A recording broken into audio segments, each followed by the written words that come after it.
Bonjour à tous, aujourd'hui je vais vous parler exportation. Exportation d'une séquence Cartoon Animator 4 dans votre éditeur vidéo. Alors ça marche avec tous les éditeurs qui supportent les multicouches. Donc je vous ai fait une petite animation que je vous montre, elle est toute simple. L'araignée Gypsy monte à la gouttière, tiens voilà la pluie. Gypsy tombe par terre, mais le soleil a chassé la pluie. Voilà, donc sur cette petite animation, on a 3 niveaux. Je vous les montre. Donc au premier plan, nous avons le petit garçon qui chante. Derrière lui, nous avons le chat qui passe. Et enfin, le background, le décor. Nous allons donc faire un rendu de tout ça. Donc ici, je viens dans Render. Et là, je choisis Render Object Sequence.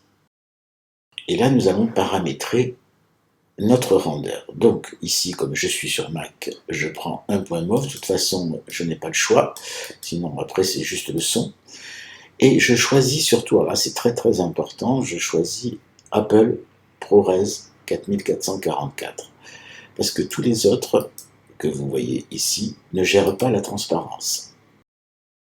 Ensuite, je choisis la qualité de ma compression. Donc moi, je prends toujours le maxi, un 6. 25 images par seconde. Et ici, dans Object Sequence, je lui demande d'exporter en séparant les fichiers.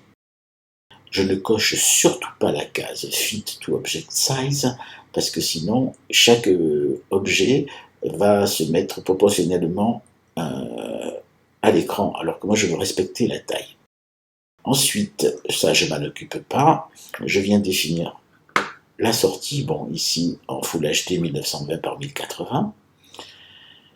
Et je lui demande de me rendre de l'image 1 à l'image 373. Quand j'exporte, je choisis un dossier et j'envoie. Voilà. Donc, une fois le rendu terminé, on se retrouve ici avec deux dossiers. Single image qui n'a pas été utilisé cette fois-ci puisque j'ai décidé de tout passer en vidéo.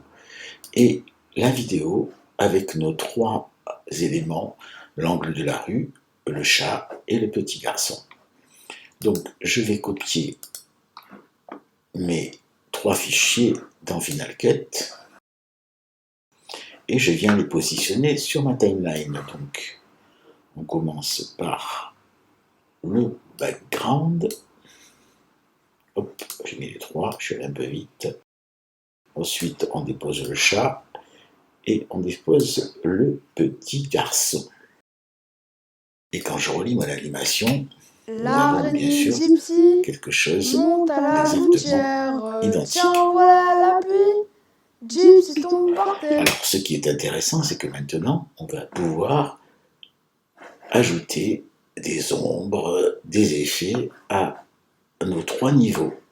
Alors, pour ce faire, nous allons ouvrir ici les effets et nous allons choisir ombre portée que nous allons glisser sur le petit garçon. Voilà.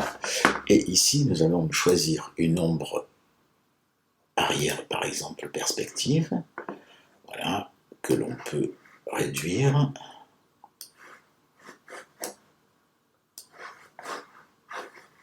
Voilà, exactement. Et que l'on peut déplacer ici.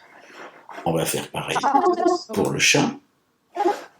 On vient lui mettre une ombre portée. On vient choisir arrière en perspective. Et on vient le décaler pour être synchro avec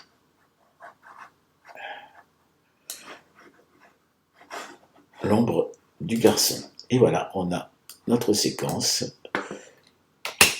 avec les ombres.